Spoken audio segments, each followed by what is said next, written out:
We're back now at 7:45 this morning on today's real estate. Another blow to the struggling housing market. According to a report in this morning's New York Times, home prices have dropped to a new low.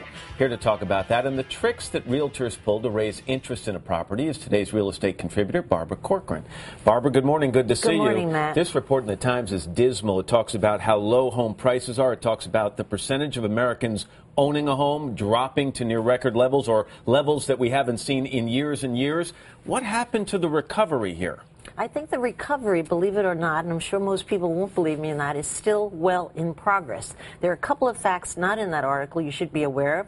One is that home prices have been reduced a full third. There's cheap money, and rents are going through the roof. It's not a rosy option to go out and rent just to avoid buying, and the great majority of Americans still want to own. Let's talk about some of the things that realtors now, because it's such a difficult market out there, are forced to do, maybe what some would say not forced to do, but are doing, to kind of entice people and maybe even blur the lines between fact and fiction. First of all, what protections are there for consumers out there? Well, there really aren't any set standards as to the way that numbers are kept and distributed to the public, because the individual MLSs are in charge of the numbers and they have their own rules and regulations on how they factor things in based on their membership. So there's really no gold standard out there to be adhered to. The first issue here is sometimes realtors will list a sale based on the most recent asking price. In other words, here's what this house fetched as compared to the recent asking price. They will not say as compared to what was the original asking price. Why is that a problem? That's a problem because there's a world of difference. If you knew that that original asking price was a full 30% more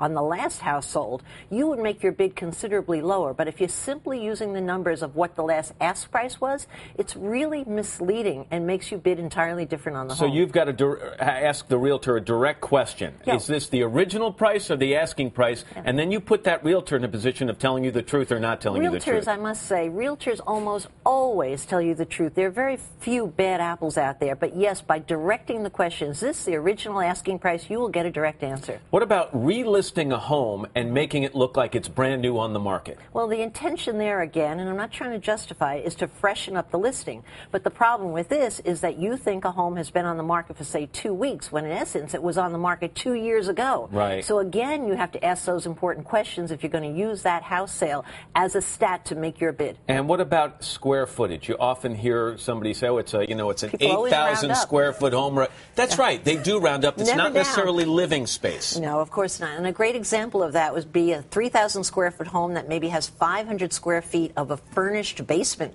People can technically list that as 3,000 square feet, and you have to look for that footnote. So you really should be visiting your town assessor or simply making a call. They always know the real numbers because people never overstay for tax purposes. Real quickly, you look at pictures of a home or a room in a home on the web or something like that. They always look bigger. A lot of people use wide-angle lenses. You say it's not always a problem, but sometimes it can be. It's often a problem because when the buyer arrives at the home with a wide-angle lens on a shot of a room, they're shocked at how small the room is. Nothing's gained by that, but of course it's over-enhancement of real estate. Is it ever okay to Photoshop an image you put online about a house? Yeah, it's okay, but to take out a garbage can in front of the house. But again, it's overused, and you could Photoshop out whole power lines or even the house next door. It can be certainly overdone. Realtors are also very creative with language and words they use in advertisements to describe a house. I'll give you the term that we often see. You tell me what it means, okay? Original condition. Too old. The appliances are at least 50 years old. Conveniently located. Very noisy. Efficient kitchen. It means 2 adults can't fit in that kitchen. At the same time, all right? Usable land. It means no trees. And this is my favorite one. Just available. Just available is what you mean? Yeah. It means the owner just died, and I hope you don't mind. In the house, probably. In that house. Okay. Barbara Corcoran, thanks very much, as My always. pleasure.